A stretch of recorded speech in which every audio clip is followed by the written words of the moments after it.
अस्सलाम वालेकुम दोस्तों। 27 जनवरी की कॉल लेके आपके साथ। अच्छा जनाब, सबसे पहले वीकली रैपअप को देख लेते हैं। आपके सामने पिछले मंडे की जो कॉल थी वो मौजूद है, उसमें वो रेड हाईलाइट किया है मैंने उस एरिया को जिस पर हमने ये बताया था कि बुल्स का पहला टारगेट तो 116 है, 1,16,000, और वो हमने शुरू में ही हासिल कर लिया। मगर उसके बाद फिर हमें गिरावट भी मिली और फिर जिस तरह बताया गया था कि 1,15,000 को अगर तोड़ती है मार्केट, 1,15,000 को, तो फिर एक बेयरिश प्रेशर की पॉसिबिलिटी है। और फिर मार्केट ने जब वो तोड़ा तो 1,13,234 का लो बना। मगर अच्छी बात ये हुई कि फिर उसके बाद जुमेरात और जुमे को हमें कुछ अच्छी रिकवरी मिल गई और उन्होंने बड़ी कोशिश की कि 1,16,000 तक जाएं। वहाँ तक तो नहीं पहुँचे, मगर बहरहाल 1,15,779 का हाई लास्ट सेशन यानी कि जुमे को बना और फिर अच्छे खासे प्रॉफिट टेकिंग के साथ मार्केट बंद हुई 800-900 पॉइंट के। और अगर वीक का हम लॉस देखें तो मार्केट 392 पॉइंट्स के लॉस के साथ ये वीक क्लोज हुआ है। तो अगर इसको हम बगौर जायज़ा लें तो मार्केट बेसिकली दोनों डायरेक्शन में बुरी तरह चली। 3,191 पॉइंट वीकली हाई और लो के दरमियानी फासला, तो एक अच्छी बड़ी बैंडविड्थ थी और मार्केट इन दोनों के बीच में चली और इसने ज़बरदस्त अपॉर्चुनिटी दी एग्जिट की भी और नई एंट्रीज की भी। जो पॉजिटिव डेवलपमेंट मुझे नज़र आती है वो फॉरेन इन्वेस्टर्स की इनफ्लोस की शक्ल में इस हफ्ते नज़र आई, जो पिछले हफ्ते नहीं थी। और अगर आपने देखा हो तो पिछली स्लाइड में उसकी डिटेल्स भी आपके पास मौजूद हैं कि पिछले हफ्ते 97 लाख डॉलर की सेलिंग थी उनकी और अब 55 लाख डॉलर की इनफ्लोस इस हफ्ते थी। अच्छा, पिछले हफ्ते लोकल इन्वेस्टर की बड़ी ज़बरदस्त बाइंग थी, इस हफ्ते भी बाइंग है मगर कम है। और अगर कंक्लूड करें तो लोकल इन्वेस्टर, लोकल फंड्स और फॉरेन फंड्स जो कि पिछले हफ्ते शदीद सेलिंग पे थे, वो दोनों इनफ्लोस के साथ नजर आए। तो ये अगर कंसिस्टेंसी बरकरार रहती है तो फिर बुल्स के लिए बेहतर हो सकता है आने वाले सेशन में, अगर ये इनफ्लोस की कंसिस्टेंसी बरकरार रहती है। कंक्लूड अगर मैं कर रहा हूँ इस वीक को तो मैं तो यही देख रहा हूँ कि बुल्स और बियर्स दोनों ने स्ट्रगल की है। मार्केट नीचे भी गई, ऊपर भी आई। और मैंने पिछली कॉल में कहा था कि वॉल्यूम जो है आने वाले हफ्ते में मेजर इंडिकेटर होगा कोई क्लियर डायरेक्शन के लिए। तो अगर हम वॉल्यूम देखें तो 49.5% बढ़ा तो है, उसके बावजूद भी मुझे वॉल्यूम फेयर नज़र नहीं आता। जो क्लियर ट्रेंड की जो मैं बात कर रहा हूँ, जो मोमेंटम बढ़ने की बात कर रहा था, वो वॉल्यूम अभी भी नज़र नहीं आता। हफ्तावार जायजा के बाद हम चलते हैं आज के सेशन का चार्ट को देखते हैं। जुमे के सेशन के 842 पॉइंट की फायदे के साथ मार्केट बंद हुई। जिस तरह के आपको आज के सेशन के बारे में बताया गया था 1,15,000 और 1,15,190 टारगेट होगा, उससे तकरीबन काफ़ी ऊपर गई मार्केट। 1,15,779 का हाई बनाया और ये हाई एग्जैक्टली पहला सेशन तो बड़ा एक्साइटिंग था, दूसरा सेशन ऐसा लगता था सिर्फ हाई बनाने में ही कामयाब हुआ। खुलते ही 1,15,779 का हाई बना और उसके बाद मार्केट ने अच्छा खासा डिक्लाइन लिया।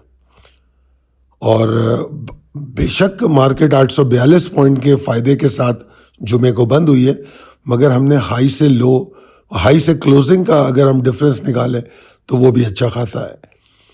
आप देख सकते हैं कि उसने 1,15,779 के हाई से 1,14,729 का लो उसके बाद बनाया, यानी कि 1000 पॉइंट नीचे आई, फिर 100 पॉइंट ऊपर बंद हो गई, तो ओवरऑल 900 पॉइंट का नुकसान हाई से हमें नजर आया। बट स्टिल मार्केट ओवरऑल अगर देखा जाए तो अच्छी थी। बहुत सारे स्टॉक परफॉर्म करते हुए नजर आए, क्लोजिंग उनकी अच्छी थी और मेरे ख्याल में जो वॉलेटिलिटी थी मार्केट की उसने हमें एंट्री और एग्जिट दोनों का भरपूर मौका दिया। और यही वजह है कि नीचे आप अचीव टारगेट की एक लंबी लाइन देख रहे हैं, DFML, ATRL, GL, लोड्स, पाक इलेक्ट्रॉन, सरले, CPHL, एंग्रोएच, ये तमाम स्टॉक जो आपको दिए गए थे, इन तमाम ने अपने टारगेट अचीव किए, बल्कि कुछ तो ऐसे हैं जो टारगेट अचीव करके नीचे भी आए। तो मैं ये समझता हूं कि बावजूद इसके कि इंडेक्स नीचे आया, इन स्टॉक की परफॉर्मेंस और काफ़ी सारे स्टॉक्स की क्लोजिंग ऐसी थी जो एक उम्मीद की फिजा छोड़ कर गई है। तो ये तो थे आज के सेशन के अहम मुशाहिदात। अब चलते हैं तकनीकी चार्ट के मुताबिक इम्कानात और हिकमत अमली। देखिए, मार्केट में जो एग्जॉशन की साइन है वो ख़त्म होने का नाम नहीं ले रही, and that is only because of the क्या कहना चाहिए, स्लोइंग मोमेंटम, या मार्केट में वो ताकत नहीं पैदा हो पा रही जो किसी स्टेबल डायरेक्शन को रिफ्लेक्ट करे। ये बिल्कुल दुरुस्त है कि बुल्स ने बहुत अच्छी सपोर्ट्स सिक्योर की हैं और बियर्स नाकाम रहे उन मेजर सपोर्ट्स के नीचे सस्टेन कराने में इंडेक्स को, और यही वजह है कि बुल्स की एग्जिस्टेंस बरकरार है। हम ये नहीं कह सकते कि मार्केट से बुल्स ख़त्म हो गए, मगर जो लैक ऑफ मोमेंटम है, मोमेंटम की कमी और वॉल्यूम्स का कम होना, ये कुछ चीज़ें ऐसी हैं, अगर आप इंडिविजुअली वॉल्यूम देखोगे तो आप नोटिस करोगे कि बड़े जो अच्छे अच्छे स्टॉक्स हैं उनमें बड़ी लिमिटेड वॉल्यूम देखे जा रहे हैं, और तो मुसलसल ऐसा हो रहा है। मैं रोज़ाना आपको रैपअप में ये दिखाता भी हूँ कि वॉल्यूम से क्या है। आज के रैपअप में जो मैंने आपको वॉल्यूम दिखाया उनका मैंने जिक्र नहीं किया अनफॉर्चुनेटली, पॉइंट्स कंट्रीब्यूशन का भी नहीं किया, मगर आप अगर उनको देखेंगे तो 100 इंडेक्स के तो बहुत कम स्टॉक 1 करोड़ के क्लब में थे, मगर ओवरऑल वॉल्यूम लीडर्स में जो अच्छे स्टॉक मुझे नजर आए वो मैंने यहाँ दिखाने की कोशिश की है कि देवर परफॉर्मिंग। जैसे आप SSGC और सरले को देखें, और उसके बाद आप GCIL है, लोड्स है, तो काफ़ी सारे स्टॉक ने अच्छी क्लोजिंग भी दी है।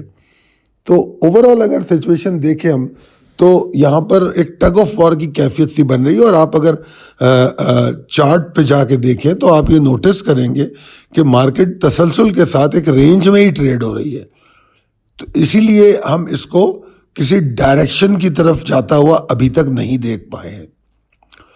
तो मैं ये समझता हूँ कि जो क्लोजिंग है वो अच्छी है, और बेशक मैं बहुत ज़्यादा कन्विंस नहीं हूँ इस बात पे कि मोमेंटम बढ़ा है, मगर क्लोजिंग मुझे इस बात पे भी वो करती है कि मार्केट से बुल्स ख़त्म नहीं हुए हैं।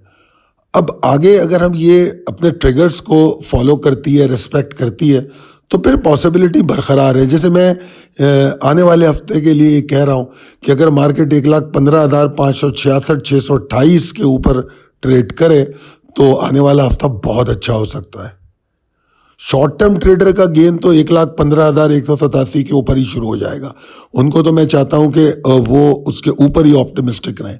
और फिर ऑब्वियसली जब इस तरह आपको 2 ट्रिगर लेवल बताए गए तो इसका मतलब सीधा सीधा ये बनता है कि अगर 1,15,187 के ऊपर मार्केट ट्रेड करती है तो उसका पोटेंशियल या टारगेट 1,15,566 तक हो सकता है। फिर उस लेवल के ऊपर सस्टेन करना स्टेबिलिटी, फेयर डायरेक्शन और मोमेंटम के बढ़ने की उम्मीद पैदा करता है। जबकि एक जो लिमिटेड एग्जॉस्टेड पॉसिबिलिटी है कि मार्केट लेथार्जिक रहे, तो वो पॉसिबिलिटी ऐसे है कि अगर मार्केट 1,14,991 के ऊपर ही रुक नहीं पाती है प्री ओपन वॉलेटिलिटी के बाद, तो हमें कोई ऐसी सूरत नज़र आएगी कि बुल्स मज़ीद थकावट में नज़र आएंगे, वॉल्यूम भी कम नज़र आएंगे, और फिर ऐसे में अगर 1,14,601 टूट गया तो फिर प्रेशर बनना शुरू होगा। अगर ओवरऑल मैं बात करूं कि मार्केट में कहाँ बियर्स इस्टेब्लिश हो सकते हैं और कहाँ से मार्केट बियर्स की डायरेक्शन ले सकती है, तो वो 1,13,713,505 का एरिया है।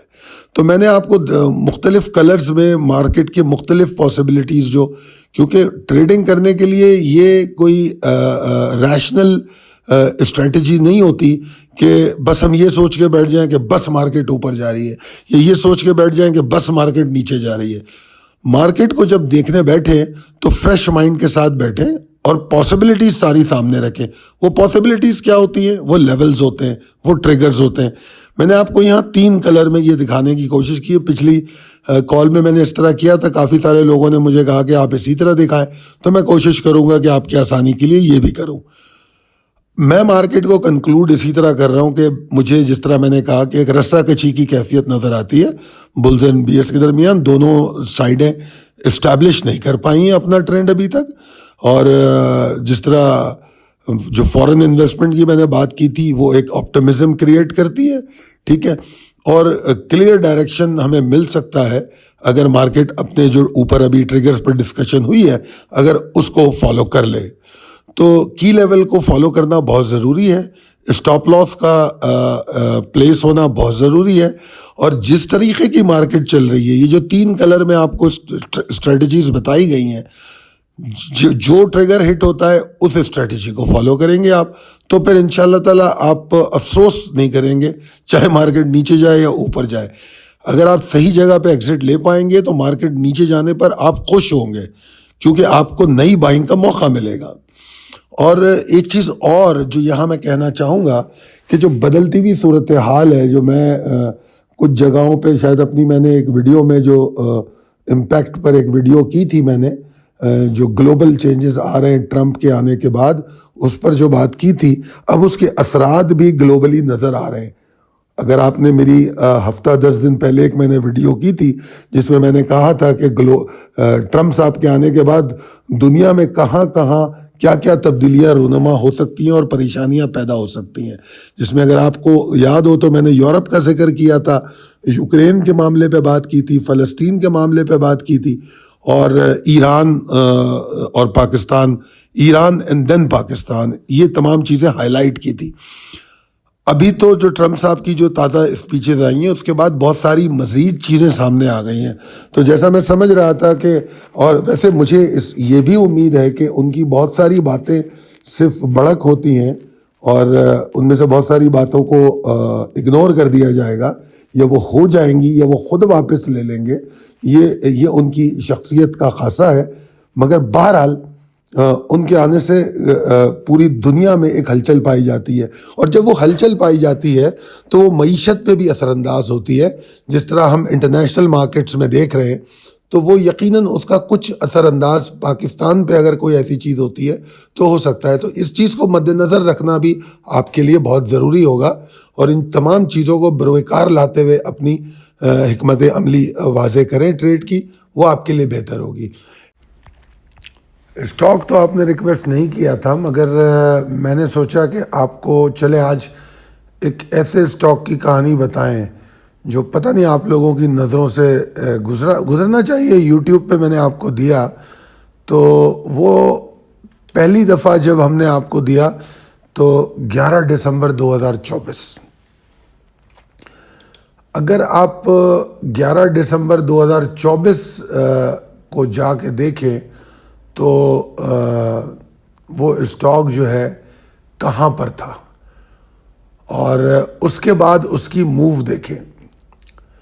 ये स्टॉक 10 दिसंबर की जो उसकी क्लोजिंग थी वो 59 रुपीज़ 82 पैसा की थी जब इसकी कॉल दी गई 11 दिसंबर को, 59 रुपीज़ 82 पैसा। फिर 12 दिसंबर को उस स्टॉक को दोहराया गया, और उसके बाद हमारी जो व्हाट्सएप ग्रुप है उस पर तो तसलसल के साथ चलता रहा। फिर आपको 3 जनवरी को वो दोबारा स्टॉक दिया गया, और अगर आप लोग वीडियोस को देखते रहते हैं 3 जनवरी के बाद अगर आप नोटिस करेंगे तो बल्कि आपके लिए आसानी होगी, you can go to thumbnails और वहाँ भी जाके देख सकते हैं आप कि 3 जनवरी के बाद मेरे ख्याल में उसको दोबारा याद दहानी उसकी कराई गई आप लोगों को, और आई गेस के 15 जनवरी को भी बताया गया, ठीक है। 15 जनवरी के बाद उसकी बात हमने की है आई बिलीव के 24 जनवरी को, यानी कि आखिरी कॉल में। अब अगर आज इस स्टॉक को देखें, हम आज की उसकी क्लोजिंग देखें, हालांकि आज हाई बना के एग्जॉस्ट हुआ है, तो आज का हाई जो है 96.38 का है। तो अगर 96.38 को आप हाई लें और जो 10 तारीख की क्लोजिंग थी 59.82, तो ये 36 रुपये 56 पैसे बनता है, 36 रुपये 56 पैसे, ठीक है ना। और अगर हम परसेंटेज में इसको देखें तो जनाब ये बनता है 61%। मूव की बात कर रहा हूं, ये जरूरी नहीं है कि 61% कोई गेन ले ले, कोई भी नहीं ले सकता। मगर अगर आप जाके इसकी सिर्फ मूव देख लें, चले अगर आप सिर्फ जनवरी की मूव देख लें, तो जनवरी को बल्कि जनवरी भी नहीं, 10 जनवरी से देख लें, जब इसने लो बनाया 6190 का। हम तो तसलसल के साथ, क्योंकि हमने तो इसमें ट्रेड्स किए हैं, क्योंकि ये हमारी डेली ट्रेडिंग में भी था, मगर इसको सेलेक्टिव स्टॉक में दिया गया 11 दिसंबर को। उसके बाद फिर हम इसको ट्रेडिंग में लेकर आए, क्योंकि डेली अपडेट में चल रहा था। सो 61% इसका गेन आया है इसमें, और 61% gain in just in a month. अगर आप सोचिए इसका 30% गेन भी आपने लिया है, तो मेरे ख्याल में इससे ज़्यादा क्या गेन हो सकता है।